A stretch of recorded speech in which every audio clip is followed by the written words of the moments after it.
Kami persembahkan program Santapan Rohani, terjemahan dari Renungan Our Daily Bread.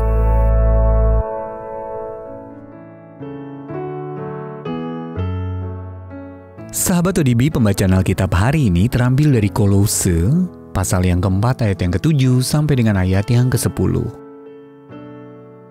Kolose, pasal yang keempat ayat yang ke-7 sampai dengan ayat yang ke-10. Penutup dan salam. Semua hal ihwalku akan diberitahukan kepada kamu oleh Tikhikus, saudara kita yang kekasih, hamba yang setia, dan kawan pelayan dalam Tuhan.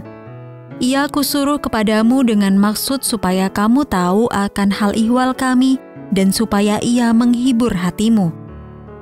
Ia kusuruh bersama-sama dengan Onesimus, saudara kita yang setia dan yang kekasih, seorang dari antaramu. Mereka akan memberitahukan kepadamu segala sesuatu yang terjadi di sini. Salam kepada kamu dari Aristarkus, temanku sepenjara, dan dari Markus, kemenakan Barnabas. Tentang dia kamu telah menerima pesan. Terimalah dia apabila dia datang kepadamu. Ayat mas renungan hari ini terambil dari Kolose pasal yang keempat ayat yang ke-10. Terimalah dia apabila dia datang kepadamu.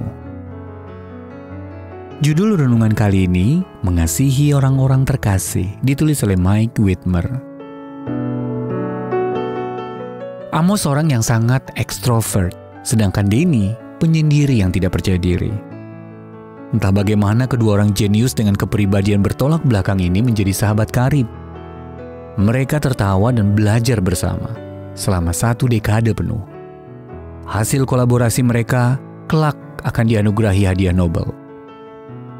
Namun suatu waktu Denny menyatakan kepada Amos bahwa ia tidak mau berteman dengan Amos karena tidak tahan dengan gaya hidupnya yang egois. 3 hari kemudian Amos mengabari Denny sebuah kabar buruk. Dokter menemukan kanker dalam tubuh Amos dan memperkirakan masa hidupnya tinggal 6 bulan. Hati Denny hancur. Kita bersahabat, katanya. Apapun pendapatmu tentang kita. Paulus seorang visioner yang keras kepala, dan Barnabas seorang pemberi semangat berhati lembut.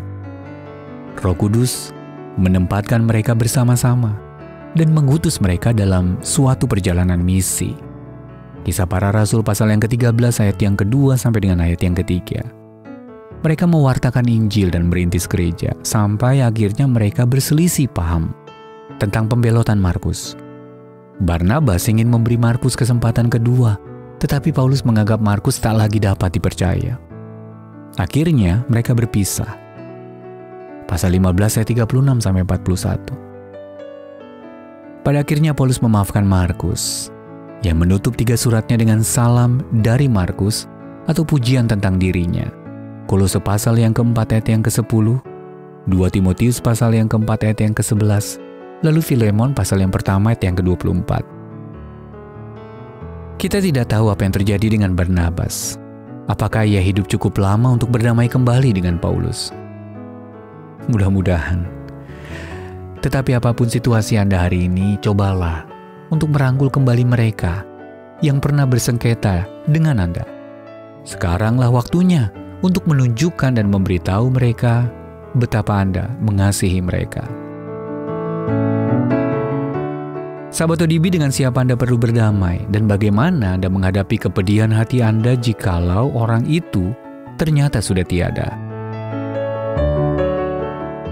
Bapa, tolong aku untuk melihat bahwa salah satu tujuan dari hidup ini adalah menunjukkan kasih kepada orang-orang di sekitarku.